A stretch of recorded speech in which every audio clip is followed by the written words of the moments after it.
Next on Worcester News Tonight, another trooper charged. More plead guilty in the state police overtime scandal.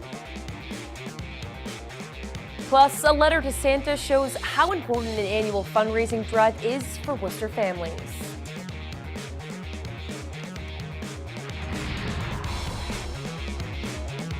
Good evening and thanks for joining us. I'm Anna Botari. The Worcester County Sheriff sponsors a toy drive every year around the holidays to put presents in every family's home. This year, a letter to Santa from one of the young people who will benefit from the drive is helping put a spotlight on the struggles many families in Worcester are facing. Our Cam Jandro joins us now live from the Canal District where tonight's toy drive took place. Cam? Yeah, Anna, what can be known as the most wonderful time of the year can also be the most difficult time of the year for many families here in central Massachusetts. That's why hundreds of community members gathered here at the Compass Tavern in the city of Worcester to make sure every kid has something to open come Christmas morning. All I want is for my mom to stop worrying about presents for me because I know you and the club will take care of it. Knowing his family is struggling this winter, a child from Worcester's Boys and Girls Club writes a letter to Santa.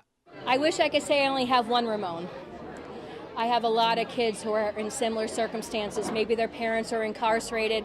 Maybe their parents have alcohol or substance abuse issues. Letters like Ramon's are the reason why the Boys and Girls Club of Worcester is taking part in the Holiday Rock Toy Drive. This year, the club will be able to hand out a present to the 2,000 kids they serve. And it's so important to be able to open something that's just for them. And for some of our kids, they would not have anything if it wasn't for this event.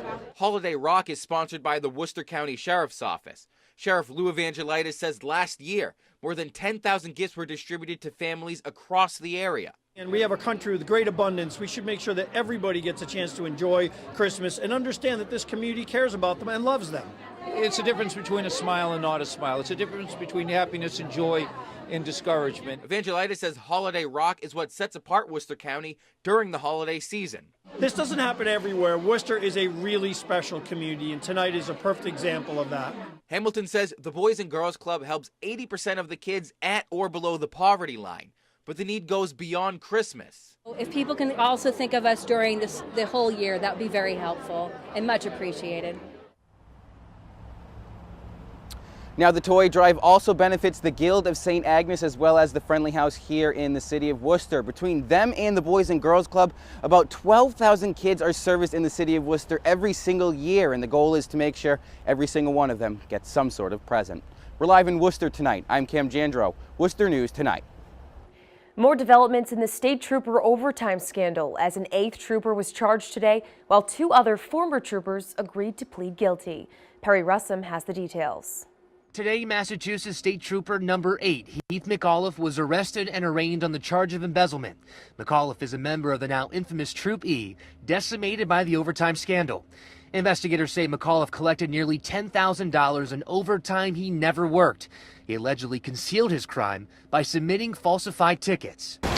Moments after McAuliffe was arraigned, another trooper walked out of federal court, Eric Chin, who agreed to plead guilty to his charge of embezzlement. He's had a strong career and he was proud of it. There's been a mistake made and he's accepted his responsibility and he's appeared before court. The 2 retired troopers have also agreed to plead guilty to their charges. They are David Wilson and Darren DeJong. Prosecutors are recommending jail time of 6 months to a year for them. A spokesman for Mass State Police say the actions described today in court do not define their agency. At the Moakley Courthouse, Perry Russum. The Weirman indicted for killing 4 family members in their West Brookfield home went before a judge Wednesday. 32-year-old Matthew Locke was indicted by a grand jury last month for the murders of 38-year-old Sarah Bermudez and her 3 children. Their bodies were found with multiple stab wounds in March after police responded to a well-being check. He was arraigned on Wednesday and pled not guilty to armed burglary, arson, and 4 counts of murder. A 3-alarm fire early Wednesday displaces residents and sends 2 Worcester firefighters to the hospital. The cold temperatures made battling the flames difficult for firefighters who are mourning the loss of a fellow brother. Rosalind Flaherty has the details. Intense flames forced residents out of this apartment building on Allen Street in Worcester early Wednesday morning. I was overcome with black smoke. I knew there was a fire in the building. Joseph Brooks lived on the 3rd floor. He suffers from COPD and got out as fast as he could. I couldn't breathe. I just about made it out with my girl, my 2 dogs. Deputy Fire Chief Martin Dyer says a frozen hydrant made knocking down the 3-alarm fire difficult. 2 firefighters were taken to the hospital for an ankle and back injury. The department taking on another challenge just days after losing firefighter Christopher Roy. Once the 3 tones hit telling us that there's a structure fire, everyone just jumps in and does their job. Some firefighters responded from the Webster Square fire station where Roy was stationed. Chief Dyer says although it's a difficult week, they are staying focused. At that point was getting that fire out and not anything else. And that's what we will continue to do going forward. 14 residents are now homeless. The owner of the building says it's a tough time because Christmas is 2 weeks away. On the 1st floor, they got little kids, so their Christmas is shot. Meanwhile, an emotional Joseph Brooks says the owner is going to find him another place to live. To him, it's a Christmas miracle. I'm speechless. Rosalind Flaherty, Worcester News Tonight. Many on the fire department are stepping up to raise money for Christopher Roy's family. But Department Chaplain Father Walter Riley wants to make sure they remember to care for themselves as well. Our Chandler Walsh has more. As Worcester firefighters try to deal with the loss of their brother Christopher Roy, Father Walter Riley wants them to know they're not alone.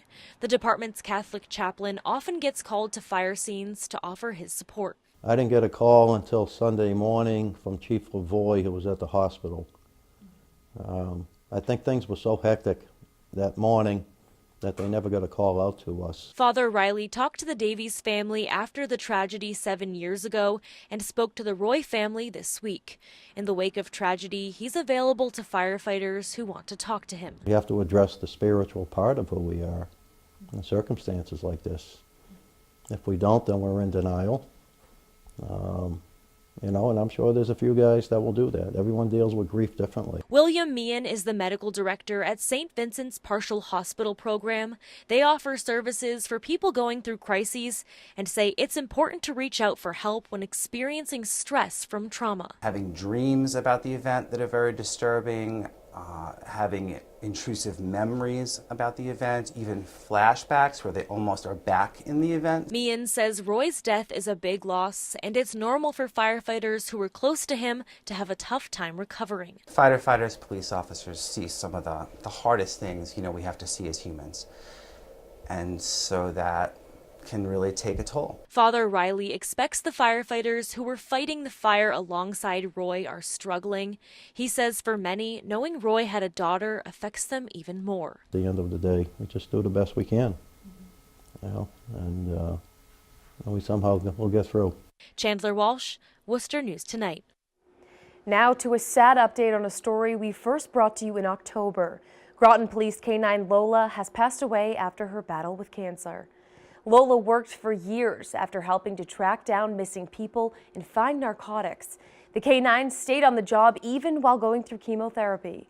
According to police, in her final moments, she was surrounded by her family and she will be greatly missed. Switching gears now, the Mustard Seed Catholic worker community is celebrating a new environmentally friendly addition.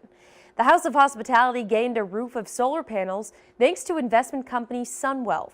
The Mustard Seeds helps those less fortunate, but say they also want to make a difference in the environment. The project costs about $30,000, but will save the organization thousands in electric bills every year. Catholic worker Michael Boover says the idea started a year ago, and the finished product will help the environment, the mustard seed, and those they help. You're in the middle of the city, but we're trying to reduce our carbon footprint as much as possible. Even despite the fact that we're feeding anywhere between 80 to 200 people every weekday night, we try to keep that footprint as low as we can. Solar panel is a clean energy solution, probably the best solution that now we have in our hands. We believe that just because you can't afford to put the panels up on your roof, it shouldn't be a reason that you can't enjoy the benefits of solar. Boover says they hope more organizations in the city follow their lead. In its 17th year, the Goods for Guns buyback program aims to get dangerous weapons off the street. In 2017, Worcester saw no fatal shootings. Dr. Hirsch says while it's not all because of the program, he likes to think it has something to do with it. Our Olivia Lemon has the story. And it's very simple to use these. Worcester Police Deputy Chief Edward McGinn demonstrates how to use a gun lock. They'll be offered to people at Saturday's gun buyback. The unsecured weapon in the home is both a public health and a public safety nuisance, and it's much better to get them off the street, or if you want to keep them, get them secured. Dr. Michael Hirsch started the program 17 years ago. He says the goal is to get dangerous weapons off the streets. Since 2002, dozens of police departments across the state and country have joined, collecting close to 3,400 weapons. There are hospitals out there are physicians out there asking, what can I do? And there are police departments and municipalities saying, what can I do?